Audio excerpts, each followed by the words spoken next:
Welcome to the Hope Desk. And, I'm Kimberly Dark, and I'm a writer and sociologist and storyteller. And I have some answers for questions that you may not have asked, but some of you did. I just want to point out to you, I don't have all of the answers. I don't have the only right answers. But we'll spend up to an hour each time we're here exploring two issues. And today we are talking about microaggressions and the model minority. And why are we doing this? Because I think it is hopeful if more people feel like they know enough about social inequalities to actually get into public discourse on these topics. So that's what we're doing here. And I'm gonna, let's see, you all can see me, right? Just me. Okay. So, yeah, I'm not here to offer in-depth scholarship. I'm here to offer, some basic issues, and also I've shared some links that I'll ask Emily to share with us in a little bit. So let's start with microaggressions, shall we? I feel like I start every week, every time we do this, with talking about the fact that we have a nation based on social inequality. That has been true since the very beginning, even before we were a nation, as soon as the first slaves were introduced here, as soon as the first indigenous people started to be suppressed. And then, of course, murdered in large numbers. But so I need to start here again as we talk about microaggressions, because there has been an evolution of how racism and other forms of hierarchy work in the United States. And, obviously, in times of slavery, there was open discussion about how we are justified in doing this because these people are inferior, these humans, by virtue of the amount of melanin in their skin, are inferior to us, and we're entitled to turn them into laborers. Turn them into laborers. Actually, is a funny word, right? Because the animals in the care that were working for farmers and such received better treatment. So that was overt, and there is this evolution bringing us to now, where it became less and less okay to talk about what Isabel Wilkerson, in her book Caste, which I highly recommend, is calling a caste system, right? That there are a lot of ways in which it's not just racism we're talking about, it is a power differential that is embedded in culture.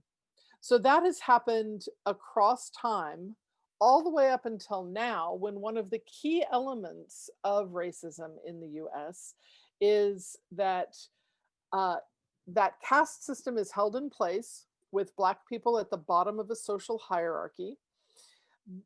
That also includes, our social hierarchy also includes things like gender and things like sexual orientation and things like body size and attractiveness. All of these things are here, but it's important to talk about that caste system because it is based on race primarily.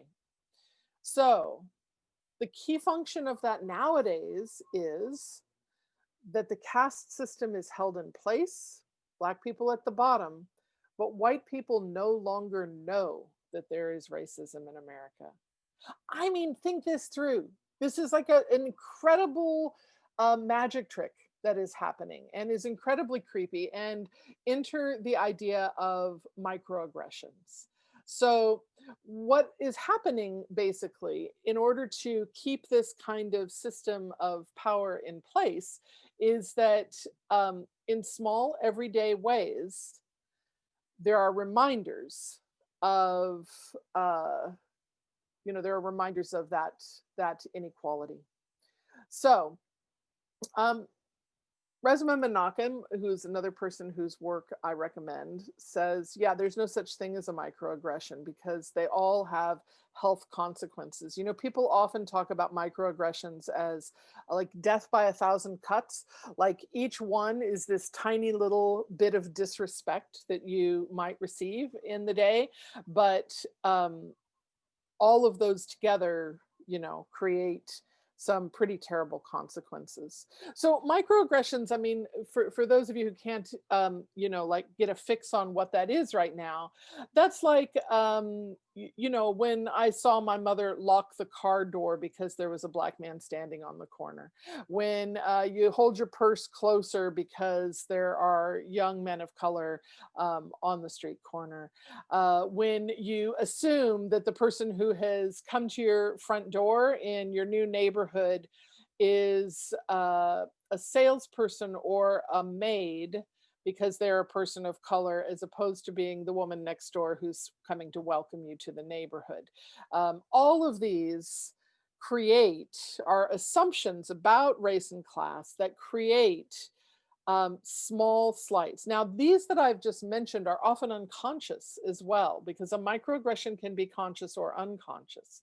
But the kinds of conscious microaggressions that we make are things like, I don't know, seeing a resume that you're interviewing somebody for a job and a resume comes across your desk and that person has been, you can see that they have a college degree and that they've been involved in Black Student Union and in things related to race and gender. And you wonder if they actually had a chance to study anything serious.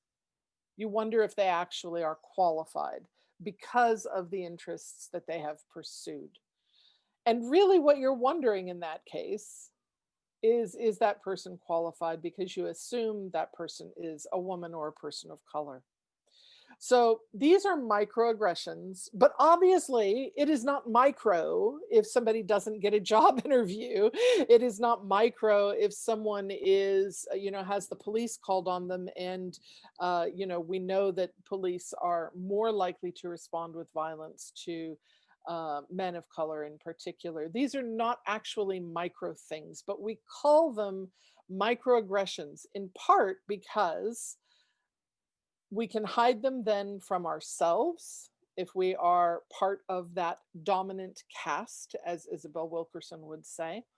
Um, and also, sometimes they are micro, right? Like the very subtle way that you might glance at somebody up and down, as opposed to just giving them a simple eye to eye look as, you know, as they go by.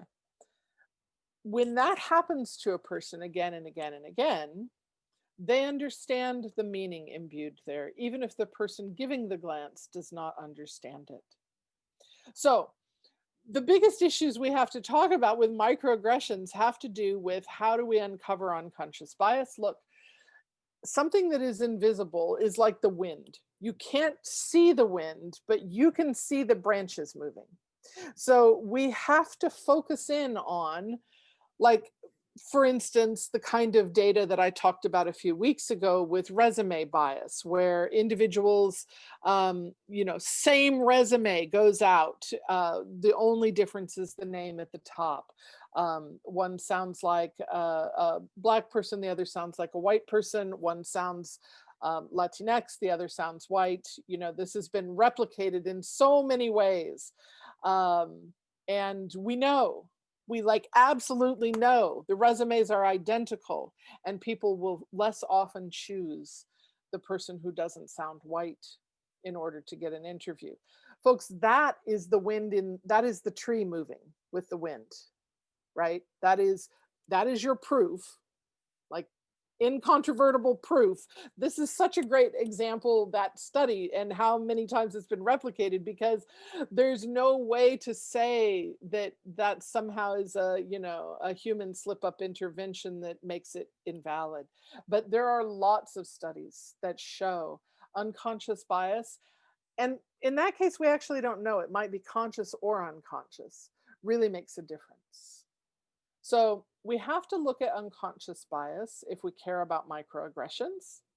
And we also have to listen carefully to people who are affected by microaggressions.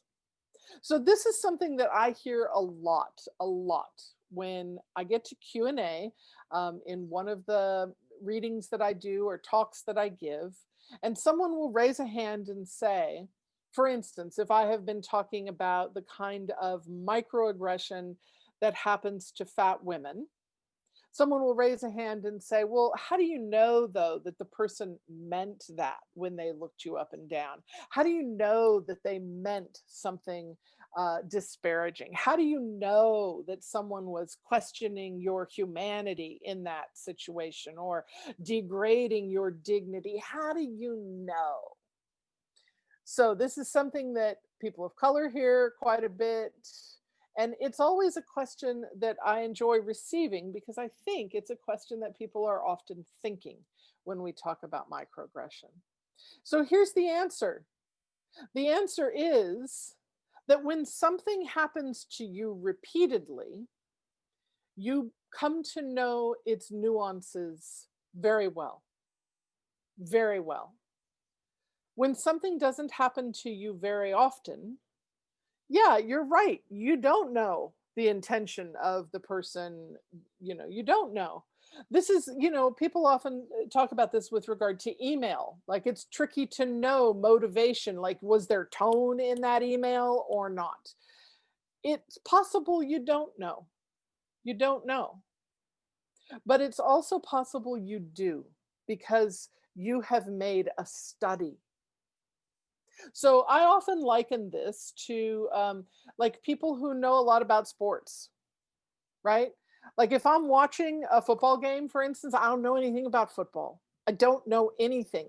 The people around me are gonna stand up and cheer or clap, or they're gonna do these things because they create meaning in what's happening on the field that I am not capable of creating. I cannot create that meaning because I do not know. And yet, we find it hard to believe that someone who has received microaggressions their entire life knows when they should be clapping and when they should be shrinking back and when a goal has been scored and when each of these things has happened. We find that hard to believe, but it's not so incredible. It's the same thing that happens when you take your friend who doesn't know the game to a game that you enjoy watching. So we know because, let me just also say this as a sociologist. We know because there's been hella studies now. I mean, this is not new. This is not new, and it is possible to study microaggressions. It's possible to compile that information and also to to witness, for a researcher to witness things and document them. It's possible to look at things in video interactions. It is possible to research these things. So yeah, we absolutely do know. So yeah, we have to pay attention to when are we committing microaggressions against others, but also to solidly understand that what we're experiencing is not our imagination if we are the recipient of microaggressions. I want to just share one more little story because I just love this one, and I probably could have found it online, but you know what? You can probably find it online too. Um, this is a little one of those Twitter threads that goes around on social media. Um, is a man and a woman working at a a company where they are the client liaison. They are servicing these clients and giving them information about the stuff that they're purchasing and basically managing the account, right? And there's a man and a woman, and they work together and they service this, they each have their own group of clients, but they work closely.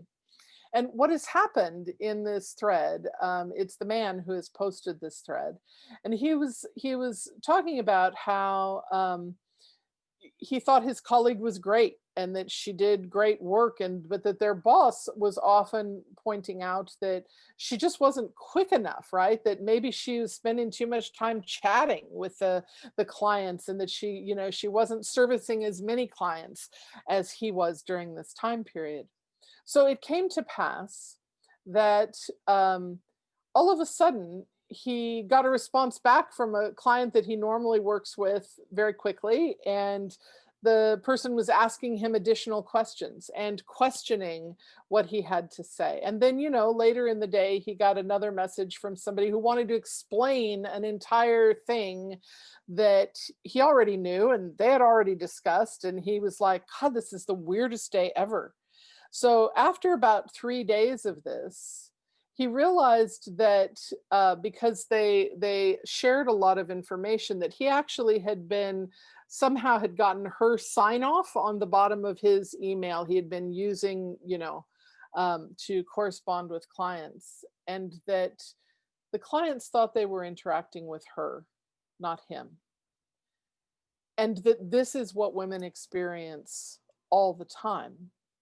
It is a microaggression where we are assumed to be not capable of answering a question, where we are assumed to be needing someone to explain to us the situation, where we need to justify or provide backstory on what is being discussed, and that it literally takes a lot more time to accomplish a simple task.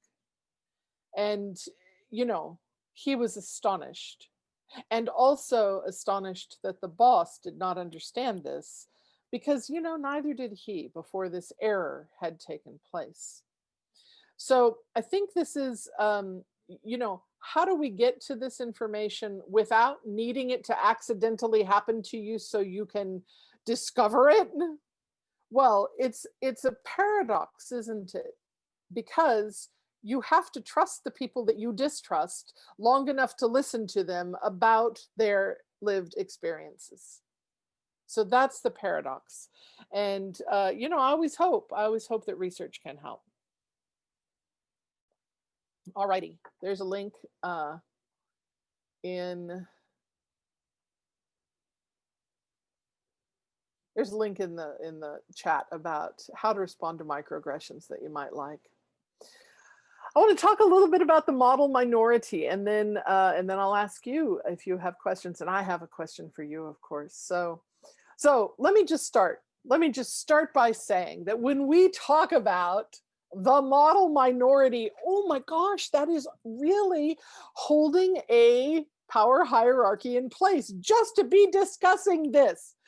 Now, I'm going to explain why I think there's better language that we can talk about to try to explain why it is that certain Asian populations do better in school and have better success financially in certain fields.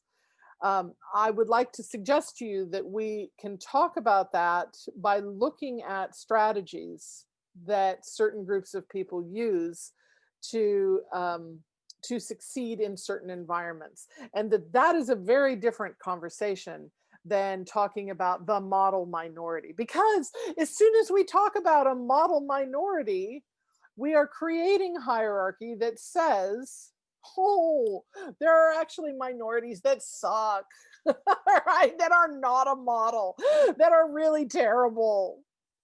And that's not true. It isn't the truth. When we look at things like intellect and tenacity, I mean, there is no variance across human beings that is attributable to race or gender. There's just none, right? There are, horrible schlemiels in every kind of group of people, and then there are lovely, people who excel. And this is the thing. It's the thing. So the issue with the model minority is that it really is a discussion that is set in place to try to reinforce the idea that Black people remain at the bottom of a social hierarchy, and that there are certain people that can sometimes receive props for doing a good job. So there's a couple of things that I want to point out about this.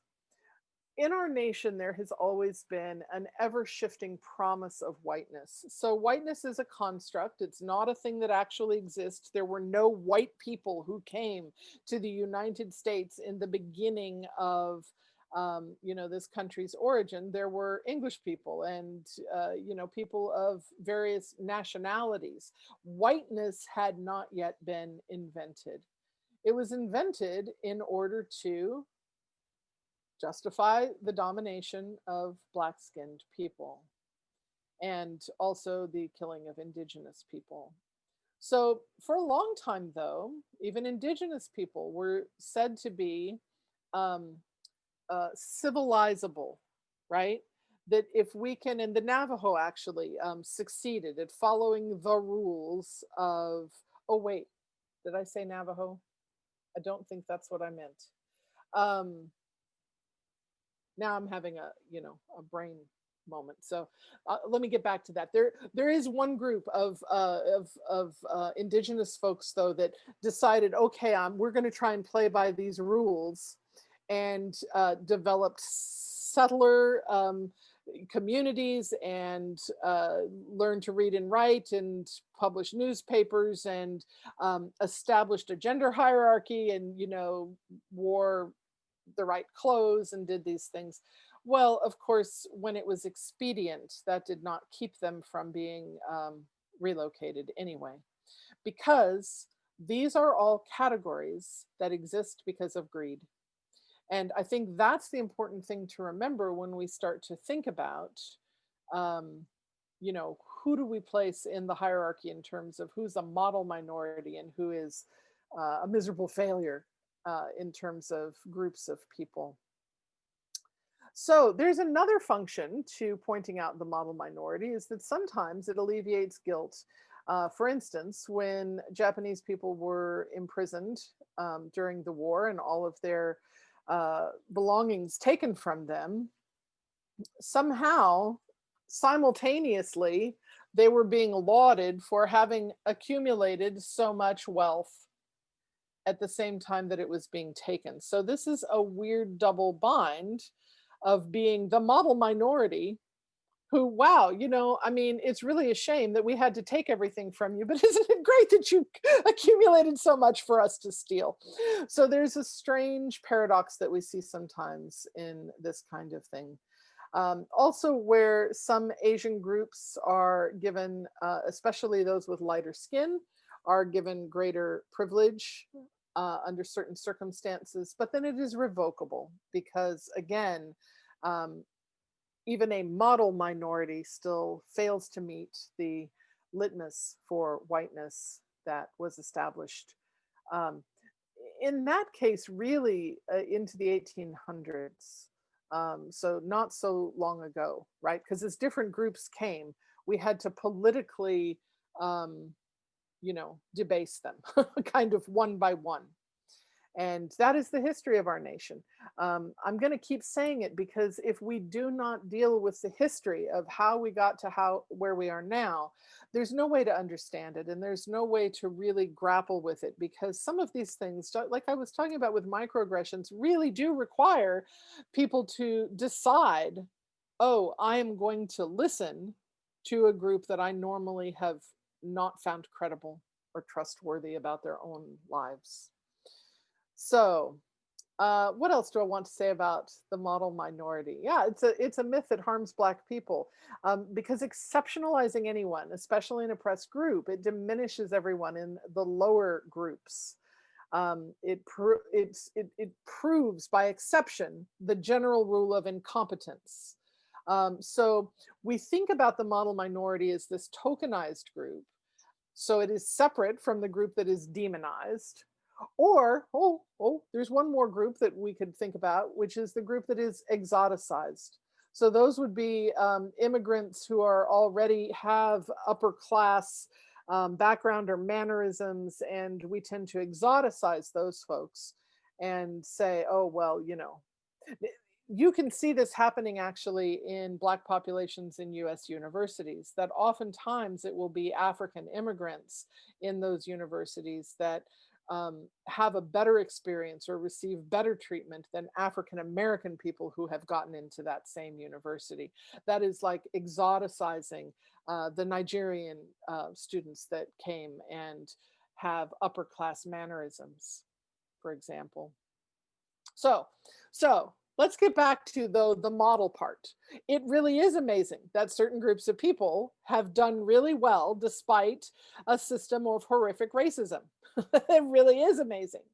And so I would have a look at things like if we're talking about scholarship, things like study tactics. So Lonnie Guinier's book, The Tyranny of the Meritocracy, has a look at this, that there, among a lot of Chinese, Japanese students, that they tended to study together, as opposed to the idea of that self-sufficiency is going to get me there and I'm cheating if I, get help from other people.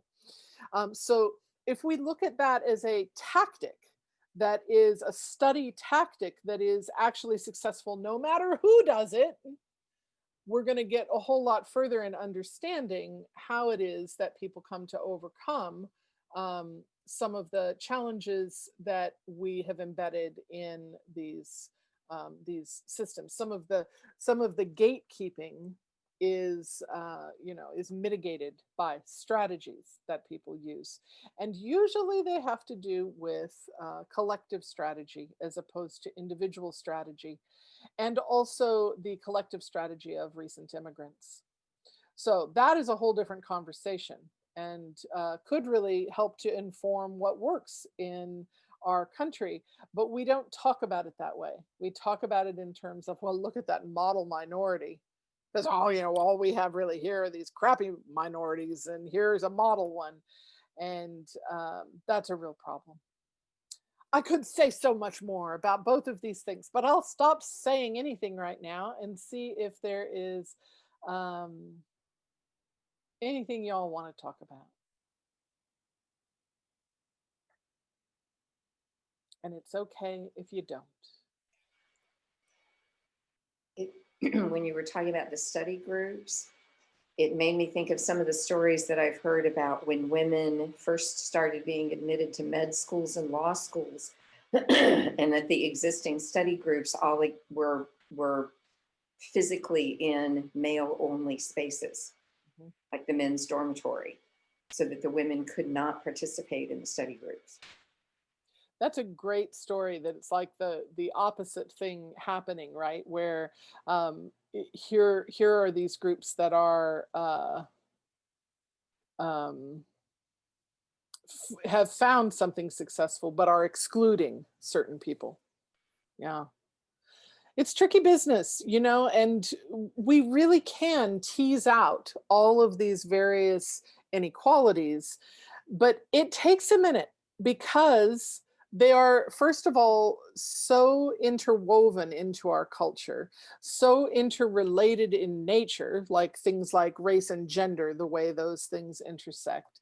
And also back to the thing I said previously, which is a feature of current racism in America, is that structure is maintained, hierarchy is maintained, at the same time that racism is concealed from white people.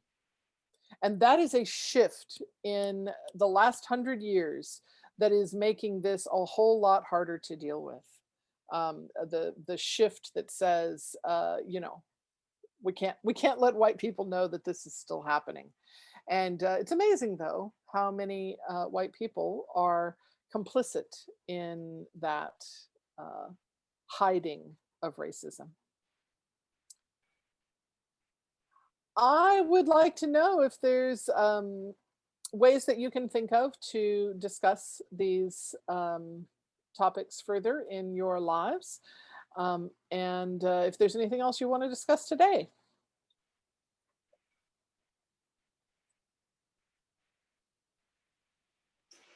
You didn't really talk a whole lot about microaggressions when it comes to body size. Because that's probably the one that I engage with the most often. Okay. That I run up against. and have a tendency to point out to people. Yeah. And, I sure can. Sorry. people get really defensive about it. Indeed, they do. We sure can talk more about that, because it's a it's a topic that I'm well aware of. And my last book, Fat, Pretty, and Soon to Be Old, looks at these kind of microaggressions, because, and this is why storytelling is important to me, is that a lot of times, rather than just explicit analysis, a lot of times story will include nuances. There is, for instance, a story in that book of a moment on the dance floor where somebody gave me a once over and then a vicious little giggle, as though to exclude my presence from, my validity in that social location, um, from from being there. And that is exactly the kind of microaggression that a person who has not made a study, because they have the lived experience of experiencing microaggressions, might not even see. Right. But it is also the type of microaggression that, if that had been my first time, or I felt nervous about being out on a dance floor, in public with a mixed group of people, it's the sort of thing that might have kept me from never doing it again. Those kind of microaggressions are extremely potent. They're also extremely potent in healthcare. And this is an area where a lot of fat people die because they don't go to even find out what might be wrong with them, or they do go, and the doctor is so focused on, well, you need to lose weight, that they fail to do their job. And that's not a microaggression. That is a that is a professional failure. That is the failure of an entire field as a result of hierarchy. Um, and it's also a personal failure of those individual doctors that are not able to look beyond bias in order to do their jobs. But the microaggressions that keep people from going to the doctor in the first place have to do with the way questionnaires are structured, the way a medical interview is structured, the way the person who weighs you and takes your height looks at you and interacts with you, and then the doctor, right? So there are many, many microaggressions that exist in these kind of areas. Or where the scale is placed. True that. True that. Kimberly, do you see Lizzie's question in there? And there's a question from Lizzie here. Where are these recordings located to view later? I'm getting ready to send out, because we've had a few glitches in the 2 months that the first 2 months of this, and so there are now, I think, 4 available, and I'm just getting ready to send out a link, but you'll find them on my YouTube channel, and they're coming soon. Anything else that we should discuss today?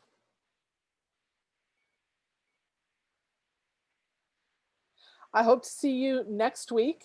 And starting next week, we will be going monthly, first Tuesday of every month. And next week, our topic is, the big topic is eugenics, the history of eugenics in the United States, and also specifically how that influences racism and size weight oppression.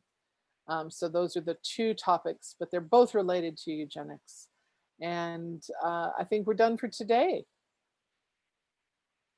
See y'all later. Thank you so much.